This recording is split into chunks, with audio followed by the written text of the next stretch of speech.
તો શિયાળાની ઠંડીમાં પરસેવો લાવી રહી છે મોંઘવારી। સતત વધતી મોંઘવારીથી ગૃહિણીઓની ચિંતા વધી છે। ગૃહિણીઓનું બજેટ ખોરવાયું છે।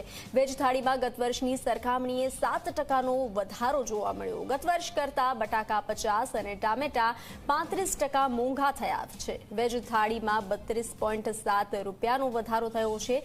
શાકભાજી વિક્રેતાઓને પણ 80% ભાવ વધ્યા છે। શિયાળામાં સસ્તા મળતા શાકભાજી હાલ મોંઘા દાટ થઈ રહ્યા છે।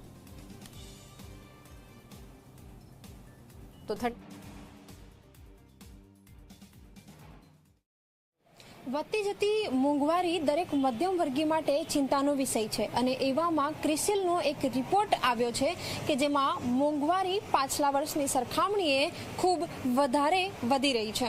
આ સાથે જ વેજ થાળીની જો વાત કરીએ તો એમાં પણ ગયા વર્ષની સરખામણીએ 7%નો વધારો છે। એટલે કે જે થાળી આપણને ગયા વર્ષે 100 રૂપિયામાં પડતી હોય તો એમાં વધારો થઈને અત્યારે તે 132 રૂપિયામાં પડતી હોય તે પ્રકારનો એક સર્વે કરવામાં આવ્યો છે।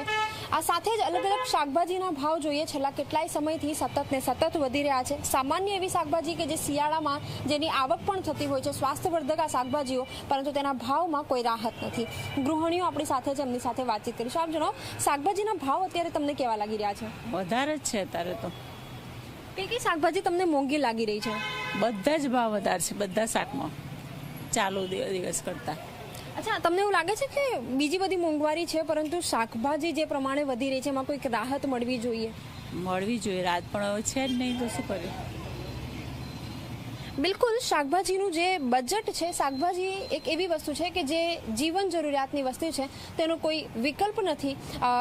વિકલ્પમાં કોઈ બીજી વસ્તુ અવેજીમાં વાપરી શકાય એ પ્રકારની પરિસ્થિતિ નથી, પરંતુ અત્યારે જે રીતે શાકભાજીના દર સતત વધી રહ્યા છે, ટામેટાના ભાવ લઈએ, શિયાળામાં ટામેટા સસ્તા થતા હોય છે, દેશી ટામેટાની આવક થતી હોય છે, પરંતુ અત્યારે ટામેટા 80 રૂપિયા કિલો, ડુંગળી 80 રૂપિયા કિલો, મોટા ભાગની જે શાકભાજી છે, મેથી કે જે સ્વાસ્થ્યવર્ધક શાકભાજી છે એના ભાવમાં પણ વધારો છે। 100 રૂપિયા કિલોના ભાવે મેથી મળી રહી છે।